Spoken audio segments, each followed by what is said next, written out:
Bunga sedap malam sering dijadikan sebagai sarana menyantet dan memanggil makhluk halus. Kata cicak itu benar katanya, cak cak cak cak cak. Jadi sebaiknya bunga sedap malam jangan ditanam di sekitaran rumah ya teman-teman ya.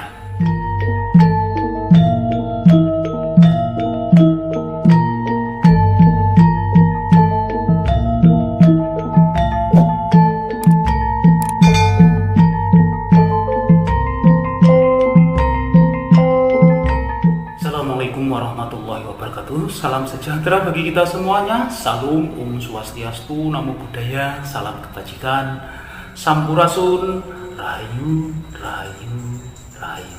Sahabat Idua TV yang dirahmati Allah Subhanahu wa Ta'ala, segala puji hanya milik Allah Rabbi yang telah senantiasa memberikan ribuan nikmat kepada kita semuanya, yaitu nikmat yang terpenting adalah nikmat sehat, sehingga kita bisa ketemu lagi di channel ini, insya Allah diberkahi Allah Subhanahu wa Ta'ala. Pada kesempatan kali ini saya akan berbagi tentang 6 tanaman pembawa sial disukai makhluk halus, sebaiknya tidak ditanam di depan rumah.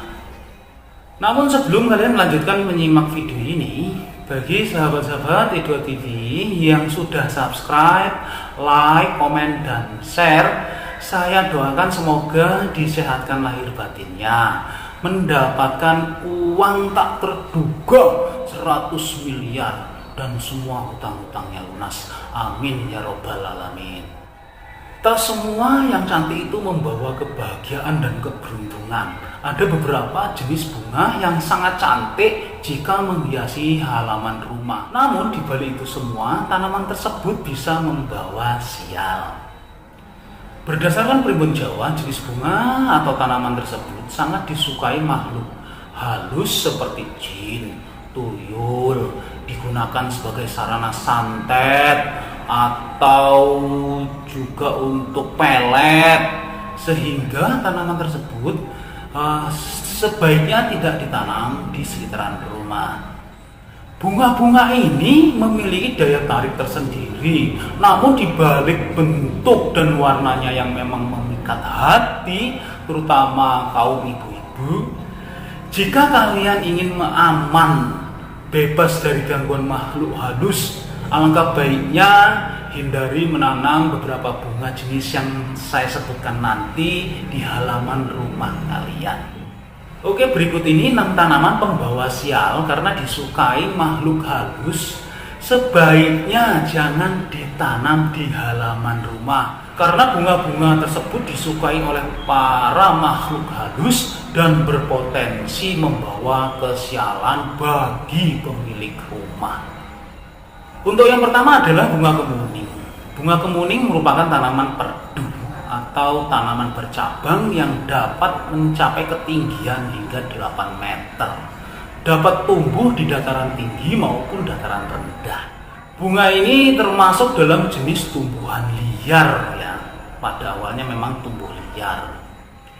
Jika dilihat secara sekilas, memang bunga ini hampir mirip dengan bunga melati. Akan tetapi aroma bunga kemuning lebih menyengat dibandingkan bunga melati. Banyak orang percaya bahwa bunga kemuning merupakan bunga yang sering dijadikan sarana untuk memanggil setan seperti pocong. Jadi apabila ditanam di depan rumah, maka dapat mengundang kehadiran pocong atau makhluk halus lainnya. Yang kedua adalah bunga mawar merah dan putih. Kedua jenis bunga ini dipercaya merupakan bunga yang dapat mengundang para makhluk gaib ataupun setan atau jurik. Hal ini dikarenakan bunga ini mempunyai aroma yang sangat wangi. Jadi bukan manusia saja yang suka, makhluk halus pun suka. Bunga mawar merupakan jenis bunga tanaman berduri. Tanaman berduri akan mengeluarkan energi negatif. Tidak sedikit orang percaya bahwa bunga mawar yang berwarna merah dapat memanggil hantu sundel bolong ataupun kuntilanak. Dan bunga mawar yang berwarna putih dapat untuk memanggil siluman. Oleh sebab itu bunga ini sering digunakan sebagai mediasi atau sesajen. Untuk yang ketiga adalah bunga melati. Wangi dari bunga melati yang sangat menyengat yang menjadikan bunga melati dapat digunakan dalam ritual adat, terutama yang bersifat mistis. Banyak yang mempercayai bahwa bunga melati sangat disukai oleh Nyi Roro Kidul dan makhluk halus lainnya. Yang keempat adalah bunga Kamboja. Bunga Kamboja banyak kita temui di area pekuburan. Bila ditanam di depan rumah, maka rumah kita akan terkesan seperti kuburan. Bunga Kamboja ini juga sering dijadikan bahan campuran untuk sesajen guna melakukan ritual yang berbau mistis. Yang kelima adalah bunga sedap malam. Bunga sedap malam merupakan jenis bunga yang unik dan aneh karena bunga sedap malam mengeluarkan wangi yang sangat menyengat pada malam hari. Bunga sedap malam sering dijadikan sebagai sarana menyantet dan memanggil makhluk halus. Kata cicak itu benar katanya, cak cak cak cak cak. Jadi sebaiknya bunga sedap malam jangan ditanam di sekitaran rumah ya teman-teman ya. Yang keenam adalah bunga kenanga. Bunga ini memiliki bentuk yang hampir mirip sekali dengan bunga kandil. Bunga ini sangat disukai oleh tuyul karena mereka menyukai tanaman bunga ini sebagai mainan.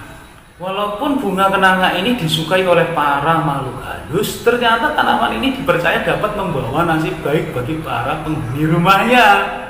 Ada positif dan ada negatifnya ya teman-teman ya. Bunga kenanga juga dipercaya dapat mempertemukan kita dengan belahan hati yang kita cari bagi para jomblo gitu ya.